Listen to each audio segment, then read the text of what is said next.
Hello and welcome to the video. This is a slightly different appearance, and that's because the camera I'm recording it on isn't one of the GoPros that tends to be in this rig when I'm doing videos and pieces of camera. This time it's a new camera from the guys at SJCAM. It's the SJ30, and I thought this was just the easiest way to show you exactly what it looked like when I was actually talking to the camera, because it really seems to be designed for that kind of vlogging, Instagram style recording. And I kind of get into the weeds in a little while, in a minute.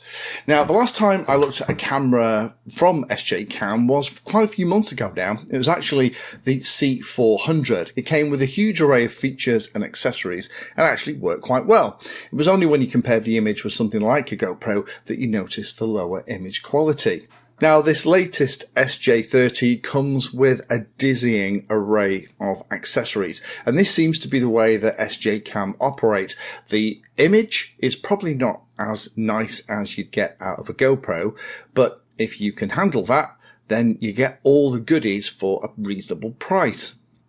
Headlines on this thing: it actually has two lenses on the front, a day and a night lens. It has a 2.51 inch flip screen, so it's very easy to frame yourself as you're walking around. Has voice control, 7 hours of battery life if you use the little handle that I've just shown, although about 150 minutes with the camera only. There is support for the SJCAM wireless microphone, but that's about it. I'll get onto that in a minute. Does have some very nice stabilization plus horizon lock in it as well, and it has lots of options in the kit for things like bike mounting, helmet mounting, as well as doing pieces to camera. So while I unbox it, let's go through the specs. This is the SJ30. Actually has two sensors inside, one for daylight and one for starlight. Field of view is a massive 140 degrees. I've been struggling with the firmware on this one to get a more narrow view.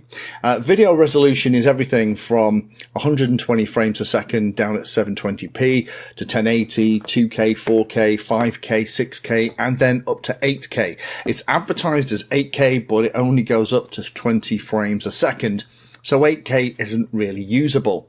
Does do slow motion as well in both 2K and 1080p modes. Video format is MP4, and it also does stills with 2 meg to 48 meg image recording. JPEG file saving for the images, and the video modes, as I'll show you in a moment: normal video recording, time-lapse, slow motion, car mode, loop recording, pre-recording, delayed recording, motion detection, which could be handy for something outside, and also portrait mode as well, so you can record in both orientations. Lots of color profiles and exposure variation as well. ISO range is about 100 to 3200. Only digital zoom on this, up to 8 times. Weight is about 162 grams and dimensions are 74 by 52 by 38 millimeters. SD card support, and that touchscreen on the back makes it pretty easy to move around. Does have a gyroscope inside too, and that means that it will do limited horizon lock, but also will do anti-shake stuff too, and that seems to work all right. So let me give you a whistle-stop tour of the camera itself and some of the other bits and pieces.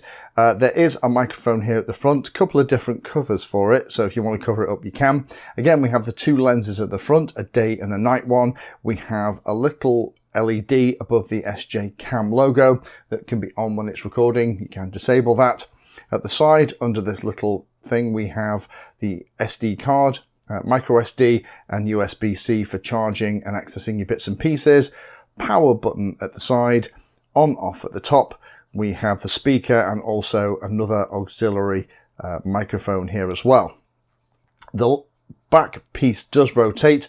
To do that, there are these little clips at the side you have to press in, and then it will lift up and rotate, and there is nothing really behind it, but it does lock into position so it won't pop up.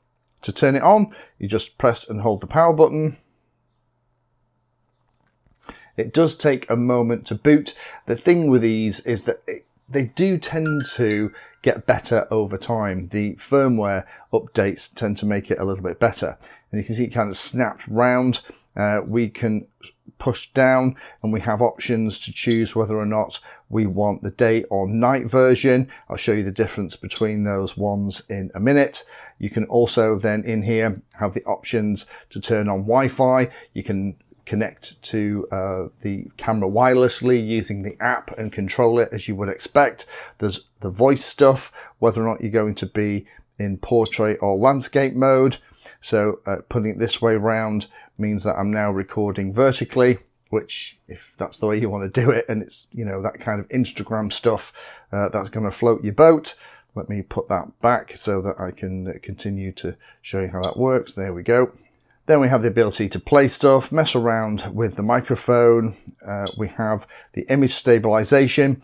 We have the ability to have ordinary anti-shake or horizon lock. Let's turn horizon lock on. And then we also have things like noise cancelling, which I'll leave on as well. You can scroll across, and then we have options for brightness, whether or not the LED at the front, the indicator light is on or off, whether you can lock stuff, kind of standard stuff. Once you're in the main screen, briefly pressing it will get rid of the on-screen display. However, if you go here in the corner, then we have all the options. So we have the resolutions that can go all the way up to 8K 20 frames a second. Disappointed it's only 20 frames a second, but I'll show you a test for the resolution in a minute. But it goes all the way down to 720p, 30 frames a second, but up to 120. I've just been using it with good old 30 frames a second. You can change the video encoding, whether or not it's looped, whether there's distortion, calibration, all those other bits and pieces. Now, what I'm going to do though, just give you an idea of how good the anti-shake is. I'll take it onto the canal in a minute and show you what it looks like. If I just kind of roll this out so you can see it. So there we are, kind of looking out. But you can see as I kind of move the camera around, it's still doing a fantastic job. Do it like that so you can see better. There we are, looking out the window.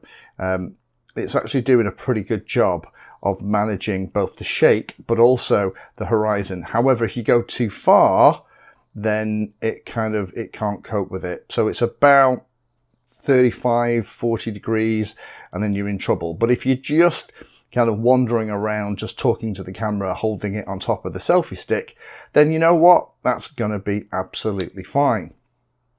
Here in the corner we have all the settings, so you can change your language, date and time, whether how it all works, all the usual stuff. If you have the voice on, it is at the moment a little bit kind of English Chinese, but hopefully that will improve. To turn it off then, guess what? You just press and hold the side. It'll turn off and shut down. The way it attaches to everything, this is magnetic here at the bottom. So if you grab one of the pieces, it'll just kind of jump on, and then there are these little clips at the side that you can use to make sure that it's not going anywhere. There's only one connector at the bottom here, and that's how you would connect onto this auxiliary piece. If you press and hold the button, you see it has the standard kind of, you know, DJI 4 lights. Everything seems to have that way. This is an auxiliary battery. There is a cable that comes with it. It kind of shows you which end is which. So it kind of shows you which is the camera, which is this.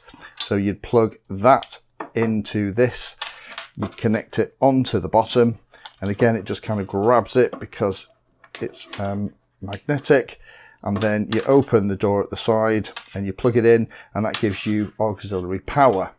So let me just show you what it looks like using this rig. I'll kind of hold it arm's length and I'll do a piece to camera, and I'll use the onboard microphone for it so you can hear what that sounds like too. So here I am walking down my regular lane. This is the audio from the microphone in the camera, and hopefully you can get an idea of what it is as a selfie stick. Currently 69 1080p 30 frames a second. I'm going to walk up to the bridge and we can shoot some footage looking down the canal. I'll try it at 1080p, we'll try it at 4K, and because this claims to be an 8K camera, we'll have a go with 8K as well. Now I'm currently in both stabilize and have the horizon lock stuff on, so hopefully this is really good. So if I kind of move it side to side, you can't see that, hopefully you see my shoulder moving. It's doing a great job of keeping everything nice and level, and hopefully it gives you an idea of what it looks like as a selfie stick, if that's what takes your fancy. But let's have a look on the canal and see what the difference in the resolution is, and I'll switch back to the microphone back on the bench. So here are the three things that I shot from the bridge: 1080p, 2K and 4K. I didn't bother with 8K because, in my humble opinion, 20 frames a second is almost useless. However, it's interesting when I actually zoom into a very distant part of the image to see how much information is out there at the pixel level. And unfortunately, there isn't a massive amount of difference. I'm really struggling to see any between the 1080p image, the 2K image and the 4K image. What this is showing to me is that although it's advertised as an 8K camera, this is more doing kind of upscaling than it's actually downscaling a sensor that has a lot more resolution in it. This is something I tend to find with SJ cameras. Although they're advertised with these larger resolutions, when you actually test them like this, there isn't a lot of additional data, which means that if you were going to the trouble of recording at 4K, you're going to get a much larger file size, but you're not going to get that much more clarity in terms of the image that you can then do things like cropping and messing about with it afterwards. The next thing to show you then is what it looks like between the two lenses, the day and night. What I did was go out into the back garden at dusk. It's getting dark quite late here, so this was about 10:15 one evening. There was a little bit of light in the sky, but you know, it was kind of tricky to see what was going on. This is the image as it appears when I'm using the regular HD camera setup. However, when I flick across into the nighttime setup, the difference is quite startling. This is more like what it actually looks like to the naked eye. You can use the dark lens in daylight conditions. It does blow some things out.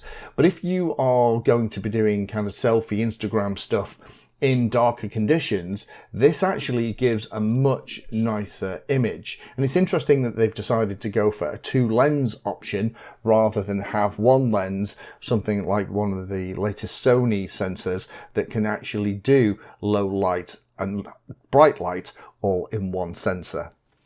So as usual, SJCAM has filled the SJ30 with lots of toys, and there's a number of things that I like in here, particularly things like the stabilization and the horizon lock. They actually work very well, and for simple pieces to camera or things where you're not going to be leaning over more than about 30 degrees, the horizon lock is going to work well.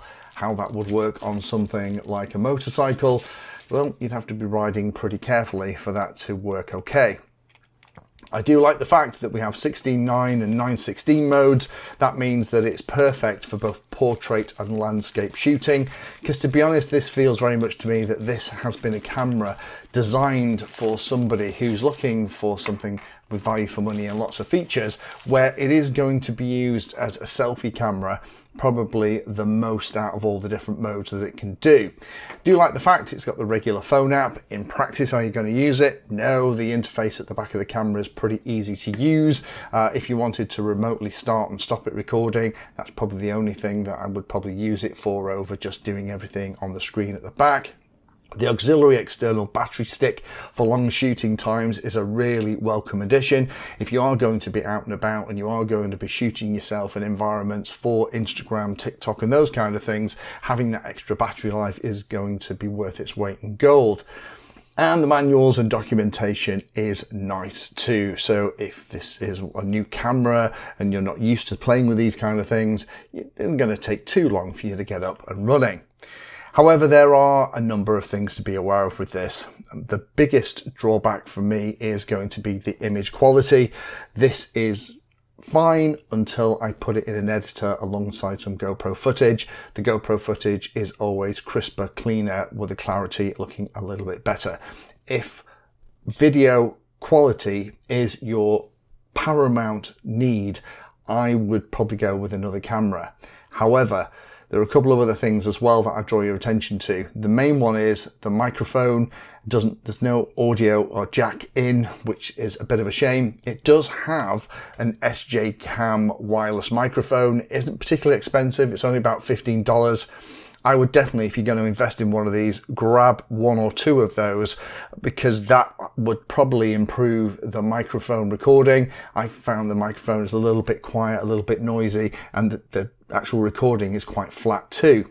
But outside of those criticisms, this as a nuts and bolts everyday action camera that's really designed around selfie use, but could also be used in lots of other environments as well, in your car, on your helmet, on your bicycle, those kind of things, this would work a treat. For someone like me who does lots of video editing and recording for things like YouTube, the quality of this camera probably isn't quite there. However, if you are using it for smaller screens, for TikTok and those kind of bits and pieces, and you don't want to spend a fortune, but you want a lot of goodies and lots of features in your camera, then the SJ30 is probably worth a look. Thank you for watching my video. Check out the playlist, and adding Painless 360 to your search terms will help you find my content. If you haven't done so already, please hit the like and subscribe button. It helps a lot. You can support the time I spend here answering questions and helping others by using the links in the video description.